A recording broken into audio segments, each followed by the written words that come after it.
I couldn't stand the thought of being stuck with a woman who had a huge pregnant belly, making me raise the child alone. His eyes showed disgust, and a big smile appeared on his face, knowing this day would come. Even though I saw it coming, I quickly went to my room and came back with a document. I handed the divorce papers to Paul. His face twisted in shock. "What the hell? What's this all of a sudden?" he yelled. "Well, it was your idea. Now sign it quickly." "I'll submit it tomorrow," I said firmly. His face turned red with anger as my words hit him hard. "Watch closely. I'll make you regret how you've treated and looked down on me all this time," I declared. "My name is Lisa. I'm a 28-year-old housewife. Until 3 years ago, I worked for a mobile company. I met Paul Walter, my boss, when I was 25. We quickly fell in love and got married. Paul, 4 years older than me, was very reliable, especially when teaching me the job as a newcomer who didn't know much. I was very grateful for Paul's clear instructions. We became friends and often went out to dinner. When he asked me out, I was thrilled, especially since I had never dated anyone before. It's embarrassing to admit, but as a cartoon enthusiast, I was always more interested in 3D characters than real men. However, seeing my high school and college classmates getting married, I started to feel the pressure. When I fell in love with Paul, I secretly promised myself it would be my first and last love. So when we started dating and got married a year later, I was overjoyed. I was extremely happy. Paul was good-looking and popular among our female coworkers. I was proud to be his wife, and many congratulated us, saying things like "Congratulations" or "I'm jealous, but I wish you happiness." I was filled with joy and couldn't imagine what was coming next. "You're quitting your job," Paul said. "You're married to me now, so you'll quit your job, right?" I informed them yesterday. The day after we registered our marriage, Paul surprised me with this news. "I've always wanted my wife to focus only on household matters. Don't worry, I can support both of us with my income," he added. "But this is so sudden. You never mentioned this before," I replied, shocked. Paul had never talked about me quitting my job before our marriage. I had taken my current job based on my father's recommendation, and leaving without notice wouldn't be right. I wanted to explain this, but Paul's eyes silently warned me not to argue. Instinctively, I kept quiet. "I should have told you, but it's done. Starting tomorrow, you don't need to go to work. I'll handle the handover," Paul declared. The news about starting tomorrow was so abrupt it made me feel dizzy. However, Paul's words were firm. Since he had been my boss, I couldn't oppose him. Even though I had to leave my job without a proper goodbye, I was determined to make our marriage work. Paul had entrusted me with household duties, and I wanted to meet his expectations. I worked hard at household chores, preparing meals and focusing on Paul's favorites. Although Paul ate without commenting on the taste, I longed for a word of appreciation. After quitting my job, I was no longer recognized by anyone. One day, Paul asked, "Is my jacket clean? I have an important meeting tomorrow." "Yes, of course," I replied, seeing his domineering side with some old-fashioned views. I reminded myself how lucky I was to have married him and tried to meet his expectations. With no personal income, living normally meant relying on Paul. Our relationship often felt more like that of an employer and housemaid than a husband and wife. Our married life was generally smooth until one day when I fell ill and couldn't get out of bed. I felt very tired and weak. I thought I would catch up on housework the next day. Paul entered the bedroom and angrily asked, "What are you doing? Get up and make some food," as he kicked the blanket off me. "I'm sorry, I'm feeling unwell. Can you manage something for yourself today?" I explained, hoping for understanding. Instead of nodding or comforting me, Paul frowned and said, "You don't work, yet you're lying down just because you feel a bit sick? Pathetic. Get up," and kicked me again. In disbelief, I got up from the bed. I never thought he would demand housework from his sick wife. I had never imagined he would be like this before we married. Maybe it was my fault for not seeing it, but it was too much. I found myself doing chores while tears streamed down my face. Several days passed, and my health showed no signs of improvement. Then I realized I had missed my period. Panicking, I rushed to the drugstore to buy a pregnancy test. When I tried it, the result was positive. Overjoyed, tears flowed naturally, and I decided to share the news with Paul when he returned from work, lifting my spirits instantly. The day Paul came home after midnight was the day I chose to share the news. However, when he entered, the smell of alcohol made me nauseous. His face was flushed, and he staggered as he walked. It was surprising how much he had drunk, especially without notifying me. Even though I had prepared dinner, I wanted to share the news of my pregnancy with Paul quickly. My excited emotions surged, and I told my intoxicated husband, "I haven't been to the doctor yet, so it's not confirmed," I began eagerly. However, Paul's face darkened as he responded, "A child? What have you done?" His tone was harsh and unlike anything I'd ever heard before. "I don't want a child." "Damn, this is the worst. If you're going to have it, raise it yourself," he said. His harsh words shocked me. He rudely stripped off his clothes and headed to the bathroom. It was unbelievable. I couldn't understand why he would make such irresponsible comments about our baby instead of being happy. The happiness I had felt moments ago was immediately replaced with deep sorrow. Why would he say such things? He had never mentioned not wanting children before. We hadn't even been using contraception, so I naturally thought we both wanted children. As I hung Paul's jacket and was about to take his shirt to the washroom, I noticed something else. A piece of paper had emerged from the pocket of his dress shirt. I could tell it was a receipt because of its texture. At first, I thought it was just a receipt from tonight's gathering, and I was about to throw it away, but then I saw the name of the place. "Is this a motel?" My hand holding the receipt trembled. It was indeed a motel. The shock of this discovery weighed heavily on my heart. Why doesn't Paul love me? Isn't marriage supposed to be between two people who love each other? We've only been married for just over a year. How could this be? I had been lost in imaginary romances for years, never truly engaging in a real relationship. I couldn't accept this harsh reality immediately. However, the idea of Paul cheating began to make sense, and many pieces fell into place. Had Paul been using me from the very beginning of our marriage? Was he genuinely in love with the person he was cheating with while I was just a convenient servant? All these doubts swirled in my mind. Was that why he reacted so harshly when he learned of my pregnancy? As I grappled with these thoughts, nausea set in, and I became convinced something was wrong. Yes, there's no doubt now. Perhaps the reason he made me quit my job was that his mistress worked there. Everything seemed to make sense now, as if he had married me for stability and not love. The line between reality and my imagination became blurry. Still, there was no denying the heartless words he had thrown at me after learning about my pregnancy. That day, I decided to gather evidence of Paul's infidelity. From then on, his cold behavior towards me was undeniable. It was as if he couldn't forgive me for becoming pregnant. Despite knowing that I was suffering from morning sickness, he would deliberately eat smelly foods near me and nitpick my housework, forcing me to redo tasks. My pregnant body had to endure a lot, and my heart was heavy. Despite this, I continued to investigate his affair. Paul never parted from his cell phone, even taking it with him to the bathroom, making it impossible for me to sneak a peek. When I secretly entered Paul's room, it was neat and tidy, with nothing incriminating in sight. He was meticulous at work, and his desk was always in perfect order. I realized it would be challenging to catch him off guard directly. I often checked Paul's pockets for evidence like receipts, but my investigation was difficult. I thought about hiring a detective, but didn't have the money.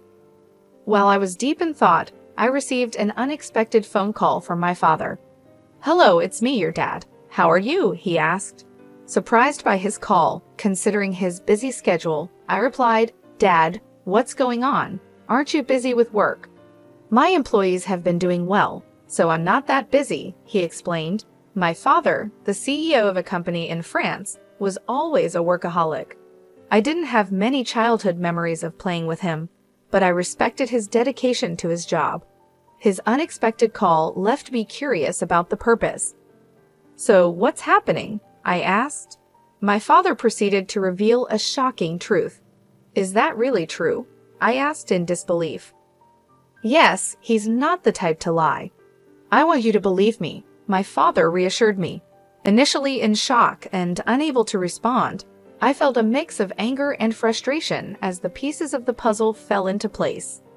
"Thank you, Dad. I'll do my best," I told him with gratitude before hanging up the phone. My investigation was finally paying off, but the newfound knowledge also stirred up feelings of anger and frustration due to the ongoing tension between Paul and me. Paul continued to be distant even though I was pregnant. Each time he acted this way, I harbored a deep hatred towards him. Months passed, and our relationship remained strained. Eventually, an event occurred that shattered our life. At last month's pregnant, I was always cautious around Paul, living in constant fear. I tried to avoid him, leading a quiet and stifled life. One day, I served dinner as usual. When Paul returned home, we sat at the dining table. As I quietly ate, Paul suddenly slammed his fork down. "What is this? It's tasteless," he exclaimed, throwing the food I had prepared onto the floor. Baffled by his outburst, I tried to comprehend the situation. The anger at having the meal I had cooked discarded before me began to build up inside. "I've been contemplating this for some time, but recently you've been complaining about the taste of the meals," I said. Paul criticized my cooking, saying it was tasteless. Since becoming pregnant, I had been using less seasoning to make healthier meals. This was only temporary until the baby was born. If he found the food bland, he could have added some salt himself. Why did he have to throw the meal on the floor? I was about to complain when Paul sneered and said hurtful words. "I don't want a woman with a belly like a monster. You have to raise the kid by yourself," he said, looking at my swollen belly with malice and a nasty smile. I had always feared this day might come, even though I hoped for a different outcome. Swiftly, I went to my room, retrieved a document, and returned to present it to Paul. "Fine. Here are the divorce papers," I said, thrusting the prepared documents in front of him. Paul's face twisted in shock. "What the hell? What's this all of a sudden?" he stammered. "Well, it was your idea. Now sign it quickly. I'll submit it tomorrow," I responded. In reality, I have been contemplating divorce since I began suspecting Paul's infidelity.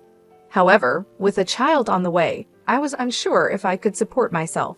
But now I had a different plan in mind. My resolve seemed to provoke Paul.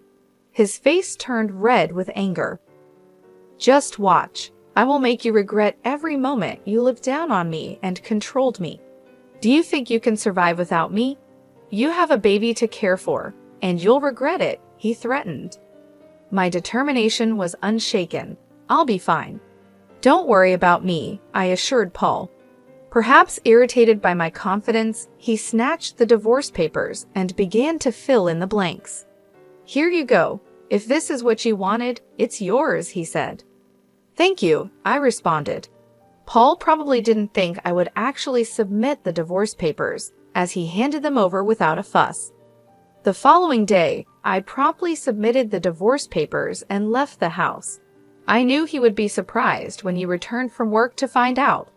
After that, I moved to my parents' home, primarily due to my father's return to the UK from France and his suggestion that I stay with them. It was the right decision at the time. I was fed up with my life with Paul and deeply thankful to my father. On the day I left our home, I received 3 calls from Paul, but I ignored all of them. Eventually, he stopped calling. It became clear that I meant very little to him. He was probably content with his mistress and might even remarry soon. I decided to move on from Paul.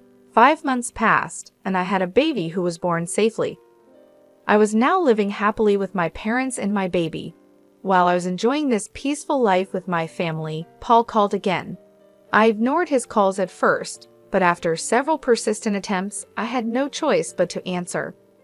"Hello, what do you want now?" I said, wary of his tone. "Hey, what's going on? Why were you on that show? And since when were you the daughter of a CEO with millions of dollars? I never knew that." Paul's voice boomed with surprise and anger. It turned out that Paul had seen a TV show that was broadcasted after I returned to my family home. I had received a request from a TV station thanks to my father's role as the CEO of a renowned global tech company. The show featured the lavish lifestyle of the CEO's family. Producers had come to our house and filmed our family's lifestyle. During the TV show interview, they discussed our family's wealth, mentioning a rough estimate of $25 million. I never imagined Paul would see that show, but the power of television is truly something. "Oh, by the way, I didn't tell you that I have an asset of $45 million due to an advanced inheritance. That's why I was able to divorce you." Yes, my father informed me about the inheritance, which gave me the confidence to live comfortably even after divorcing you. Upon hearing this, Paul's reaction was immediate, and he was furious. "What? That's dirty. Why didn't you tell me about this before? Half of it is mine, right? Give me the money now," he demanded. I calmly responded, "Just as I suspected, after seeing the show, all you could think of was getting money from me. Gifts from parents are not included in property distribution. Are you forgetting your own mistakes?" Paul was puzzled and asked, "What are you talking about?" I continued, "I'm tired of your anger, Paul. You called me yourself. You should know you can't blame me for what you did. You cheated, didn't you? With your new wife, who's a junior from your company? You started dating her even before our marriage." Paul was clearly shocked by the information I got from my father. I finally had the upper hand. "Did you think I wouldn't find out? My father has many contacts in your company, and one of them informed me about your affair. I've never mentioned it, but I'll be demanding child support." Paul, still in denial, protested, "Stop kidding. Why should I pay child support? It's all because of you, right? You got pregnant on your own and slacked off with household chores. It's all your fault." Hearing Paul blame me without apologizing for his own mistakes was beyond belief. I couldn't believe I was ever married to someone so lacking in common sense. I truly felt it was the right decision to leave him. "Paul, I'm broke. My wife spent all the money I earned, and now I'm in debt," he pleaded. Hearing Paul's pitiful excuse, I went from anger to sheer disbelief. I never wanted to deal with such an unreasonable person again. With that thought in mind, I firmly gripped my phone. "What are you talking about? Do you even realize how ridiculous you sound? I never want to deal with you ever again. I'll have my lawyer handle the matter of child support. Never call me again, and you will not see the child anymore. Goodbye." "Hey, wait," he called out, but I quickly hung up the phone. Afterwards, I blocked Paul's number and took a deep breath. It's over now, right? I won't get any more calls from Paul. I no longer want him disrupting my peaceful life. Just then, I heard my baby crying from the other room and rushed to soothe the baby. It turned out that he began paying child support every month.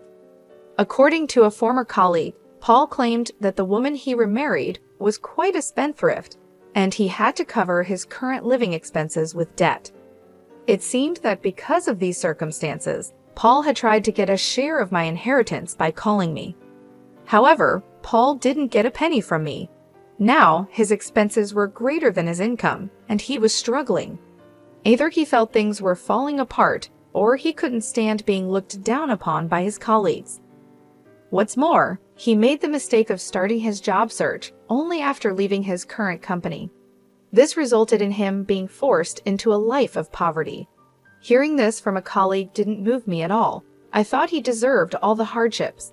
The harsh words and cold demeanor he showed me will never fade from my memory. I sincerely hope he gets what he deserves. Meanwhile, I'm enjoying being a parent with the help of my parents. My baby is growing up healthy and happy. I feel supported and loved in my family's home, and I no longer have to worry about financial issues. My father, who is a successful CEO, mentioned that he wants to pass on the company to me. This news was both surprising and motivating. I realized that I needed to prepare myself for the responsibilities that would come with running a company. My father has always been a hardworking man, and I wanted to make him proud. So I started learning more about the business, taking on small tasks to understand how things work. I knew it wouldn't be easy, but I was determined to succeed. Living with my parents has given me a chance to rebuild my life. I feel more confident and ready to face the future. My father's faith in me has inspired me to aim high. He believes in my abilities, and that belief has become a source of strength for me. Every day, I work on balancing my role as a mother and my preparations to take over the company. It's challenging, but I find joy in every moment. My baby's laughter and my parents' support keep me going. I am grateful for this second chance at life, away from the toxic relationship with Paul. I often reflect on my past with Paul. His betrayal and cruelty hurt deeply, but they also taught me valuable lessons about strength and self-worth. I have grown from that experience and emerged stronger. I am now focused on building a bright future for myself and my child.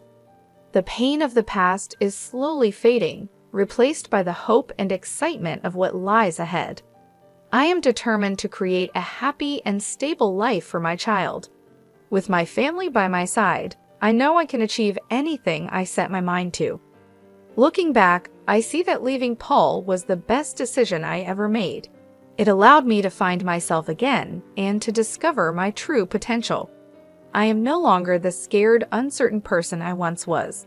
I am a strong, capable woman ready to take on the world.